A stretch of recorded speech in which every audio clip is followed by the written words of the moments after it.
2022 में बिहार बोर्ड से मैट्रिक या इंटर का एग्जाम पास करने वाले छात्रों के लिए प्रोत्साहन राशि यानी 10,000 रुपया और 25,000 रुपया और 8,000 रुपया, इन तीन राशियों के लिए ऑनलाइन तो शुरू हो चुका है, लेकिन ऑनलाइन करने में कई तरह की समस्याएं आ रही हैं। जैसे किसी का स्टेटस चेक करने पर नो रिकॉर्ड फाउंड लिख रहा है, किसी का नॉट फाइनलाइज्ड लिख रहा है, किसी का नॉट सबमिटेड, किसी का इन प्रोसेस, किसी का आधार ऑलरेडी एग्जिस्ट और किसी का लिख रहा है कि you have already applied for this scholarship और किसी का बैंक अकाउंट रिजेक्टेड लिख रहा है। तो इन समस्याओं का उपाय क्या होगा? अगर आप भी चेक कर रहे हैं अपने स्कॉलरशिप का यानी कि बिहार बोर्ड के मैट्रिक इंटर पास 2022 प्रोत्साहन राशि का स्टेटस चेक कर रहे हैं और आपके सामने भी ये समस्या आ रही है, तो आपको क्या करना होगा? पैसा कैसे मिलेगा?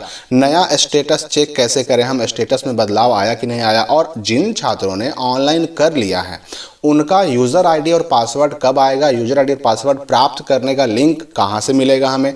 और अगर मान लेते हैं कि यूज़र आईडी और पासवर्ड मिल जाता है तो लॉगिन कहाँ से करेंगे? फाइनल सबमिट कहाँ से करेंगे? इन सारी समस्याओं का मैं आपको समाधान बताने वाला हूँ इस वीडियो में। तो इसके लिए सिंपली गूगल में हम सर्च करेंगे स्काईलाइट स्टडी और हमारे सामने जो सबसे ऊपर रिजल्ट आएगा उस पर क्लिक करके उस वेबसाइट को ओपन कर लेंगे। जब ये वेबसाइट ओपन हो जाएगा तो आपके सामने एक पोस्ट नजर आएगा यहाँ पर सबसे ऊपर ही फिलहाल, लेकिन अगर ये पोस्ट यहाँ पर दिखाई ना दे तो आपको थोड़ा सा स्क्रॉल डाउन करके नीचे ढूंढ लेना है।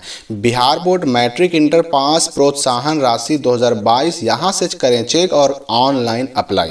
तो इस पोस्ट को सिंपली क्लिक करके ओपन कर लेंगे हम और इस पोस्ट में सारी जानकारी आवश्यक डॉक्यूमेंट के साथ साथ बिहार मुख्यमंत्री कन्या उत्थान योजना और मुख्यमंत्री बालक बालिका प्रोत्साहन योजना के तहत जो 10,000 रुपये की और 25,000 रुपये की और मुख्यमंत्री मेधावृत्ति योजना का जो 8,000 रुपये की सेकंड डिवीजन वालों को मिलता है प्रोत्साहन राशि, उनकी जानकारी दी गई है। इसके साथ जो नीचे बहुत सारे लिंक्स दिए गए हैं आपको, वो सारा लिंक्स आपके बहुत काम आने वाला है। तो यहाँ पर देखिए सबसे पहला लिंक है कि जिनका पेमेंट आ चुका है वो यहाँ से चेक कर सकते हैं। इंटर वाले अपना पेमेंट चेक करेंगे तो यहाँ से चेक करेंगे। इसके अलावा मैट्रिक में कौन कौन अप्लाई कर सकता है, एलिजिबल स्टूडेंट यहाँ से, और इंटर में एलिजिबल स्टूडेंट यहाँ से।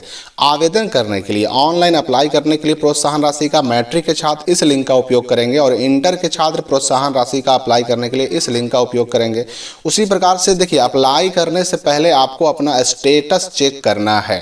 तो स्टेटस चेक करने के लिए मैट्रिक के छात्र इस लिंक का उपयोग करेंगे और इंटर के छात्र अपना स्टेटस चेक करने के लिए इस लिंक का उपयोग करेंगे, क्योंकि ऑनलाइन अप्लाई आपको स्टेटस चेक करके ही करना है। अब स्टेटस में क्या दिखा रहा है, नॉट फाउंड दिखा रहा है या फिर इन प्रोसेस दिखा रहा है या फिर और दूसरी तरह की समस्याएं हैं, फाइनलाइज में नो लिख रहा है या फिर सबमिटेड में नो लिख रहा है, तो ये सारा चीज़ पहले आपको चेक कर लेना होगा। ये मैट्रिक का लिंक हो गया और ये इंटर का लिंक हो गया।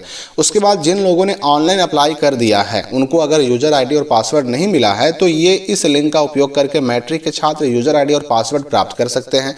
और यूजर आईडी और पासवर्ड प्राप्त करने के लिए आपको रजिस्ट्रेशन नंबर डालना होगा। आगे जब लिंक को खोलिएगा तो उसमें रजिस्ट्रेशन नंबर डालना होगा। और उसी प्रकार से इंटर के छात्र अपना यूज़र आईडी और पासवर्ड प्राप्त करने के लिए इस लिंक का उपयोग करेंगे।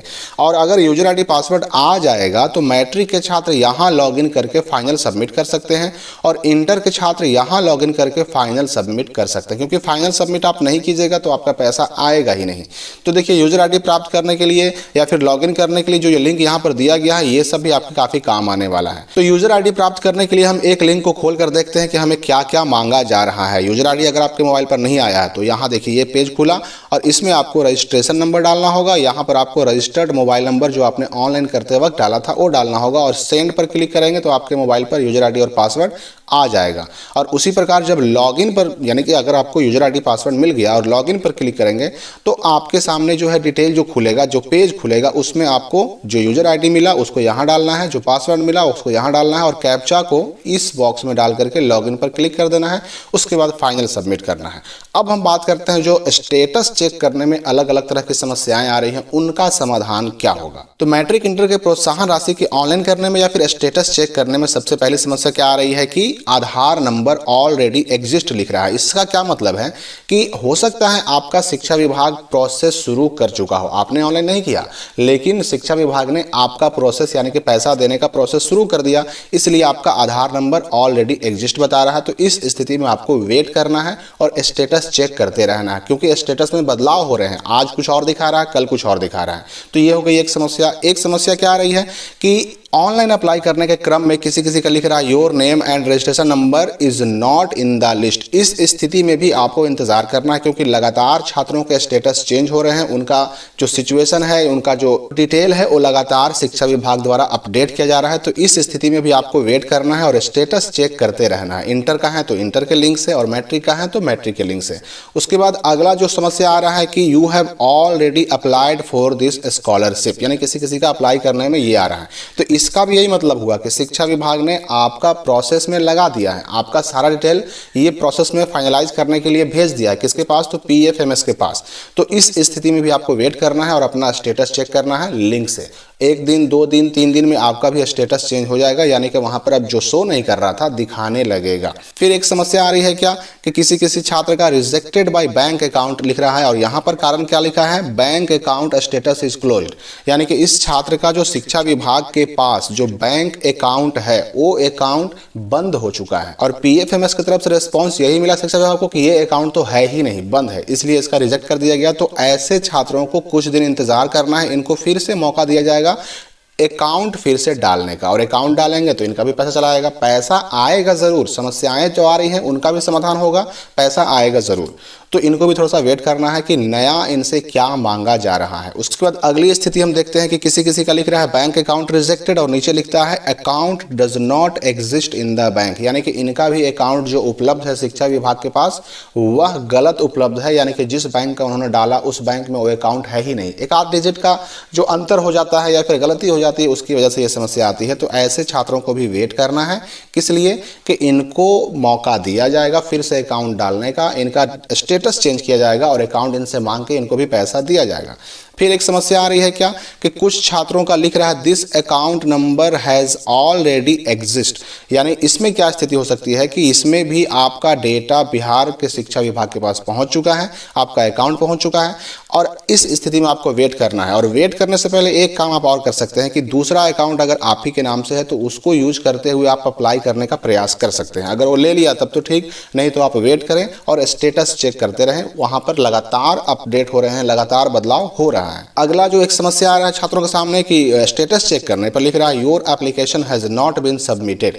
तो इस तरह के छात्रों को पहले तो ऑनलाइन अप्लाई करने का प्रयास करना है। अगर सबमिट हो गया तब तो बहुत अच्छी बात है, और अगर नहीं सबमिट हो गया तो इसका मतलब आपका प्रोसेस में आ चुका है, शिक्षा विभाग आपका पेमेंट के लिए प्रोसेस में आपका डिटेल डाल चुका है। तो इस स्थिति में आपको भी स्टेटस चेक करते रहना है और स्टेटस में बदलाव जरूर आएगा। अगर अप्लाई नहीं हुआ तो बदलाव जरूर आएगा, और नहीं तो फिर अप्लाई आपका 1 दिन 2 दिन के बाद हो जाएगा। तो आपको प्रयास करना है पहले अप्लाई करने का, और अगर अप्लाई नहीं होता है तो फिर आपको स्टेटस चेक करते रहना है। फिर स्टेटस चेक करने में कुछ लोग गलती क्या करते हैं कि यहाँ पर देखिए रजिस्ट्रेशन नंबर जो डाला गया है बिल्कुल कंटिन्यू डाल दिया गया, जबकि 5 अंक के बाद यहाँ पर डैश देना था, उसके बाद फिर 5 अंक के बाद डैश देना था। यानी कि यहाँ पर आपने जो देखा रजिस्ट्रेशन नंबर 92-0-19 के बाद क्या डालना है तो एक डैश लगाना है, उसके बाद फिर क्या लगाएंगे तो 00-187 और फिर एक डैश लगाएंगे और तब 21 लिखेंगे। तो इस छात्र ने जो चेक किया वो लगातार डाल दिया, इसलिए इसका no record found current status में भी लिख रहा है और नो रिकॉर्ड फाउंड यहाँ पर प्रीवियस स्टेटस में भी लिख रहा है। तो इस तरह से आपको चेक नहीं करना है, नो रिकॉर्ड फाउंड ही लिखेगा। या फिर एक गलती बच्चे और क्या करते हैं, यहाँ पर आप देखिए कि यहाँ पर डैश लगाना था लेकिन इन्होंने लगा दिया अंडरस्कोर, यानी कि ये जो नीचे आप डैश देख रहे हैं वो नीचे है, होना चाहिए कहाँ तो बीच में होना चाहिए था। तो इस तरह से भी आपको गलती नहीं करनी है चेक करने में। रजिस्ट्रेशन नंबर डालिए तो बिल्कुल सही फॉर्म में डालिए, सही फॉर्मेट में डालिए, और ये सही फॉर्मेट आपको स्क्रीन पर दिखाया भी जा रहा है, मैट्रिक का भी और इंटर का भी, उसी हिसाब से आपको डाल के चेक करना है। फिर कुछ छात्रों का एक प्रॉब्लम आ रहा है कि उनका फाइनलाइज में नो लिखा हुआ है। तो ऐसे छात्रों को तो चिंता करने की बिल्कुल ज़रूरत नहीं है, ये फाइनलाइज अपने आप होगा। ये आपका काम जो है लगातार चल रहा है, अपडेट भी लगातार हो रहे हैं, तो फाइनलाइज अपने आप होगा। इसमें आपको कुछ भी नहीं करना है, चुपचाप वेट करना है, आपका पैसा आपके अकाउंट में आ जाएगा। तो फाइनलाइज में नो हो तो भी आपको चिंता करने की आवश्यकता नहीं है, क्योंकि आप देख सकते हैं ये एक पेमेंट डन यानी जिसका पैसा आ चुका है उसका डिटेल है। तो आप देख सकते हैं कि यहाँ पर नेम वेरिफिकेशन इनिशिएटेड है, आधार वेरिफिकेशन भी अभी इनिशिएटेड है यानी कि अभी चल ही रहा है, और डेट ऑफ बर्थ वेरिफिकेशन या फिर मार्क्स वेरिफिकेशन ये सब भी अभी चल ही रहा है और पैसा आ भी गया। तो फाइनलाइज के लिए या फिर वेरिफिकेशन अभी जो नहीं हो पा रहा है, इनिशिएटेड दिख रहा है, तो इसके लिए भी चिंता नहीं करना है, पैसा आपका आ जाएगा। चिंता करने की कोई आवश्यकता नहीं है, लगातार स्टेटस बस चेक करते रहें और लगातार स्टेटस बदल भी रहें। कल तक स्टेटस नो रिकॉर्ड फाउंड दिख रहा है और आज स्टेटस चेक करेंगे आप तो उसमें क्या लिखाएगा, प्रीवियस स्टेटस में लिखेगा नो रिकॉर्ड फाउंड, यानी कि पहले नो रिकॉर्ड फाउंड था, और करंट स्टेटस में कुछ ना कुछ डिटेल वहां पर शो करेंगे। ये क्यों हो रहा है, क्योंकि लगातार शिक्षा विभाग जिन जिन छात्रों का खाता उनके पास उपलब्ध है उनका डेटा PFMS को भेज रहा है और प्रोसेस में लगा देना है पैसा के लिए। तो इन समस्याओं से परेशान होने की जरूरत नहीं है, स्टेटस चेक करते रहें, लगातार अपडेट हो रहा है, लगातार पेमेंट हो रहे हैं। और फिर भी कोई अगर क्वेश्चन आपके पास बचे तो कमेंट बॉक्स में पूछ सकते हैं। धन्यवाद दोस्तों, मिलते हैं अगली वीडियो में।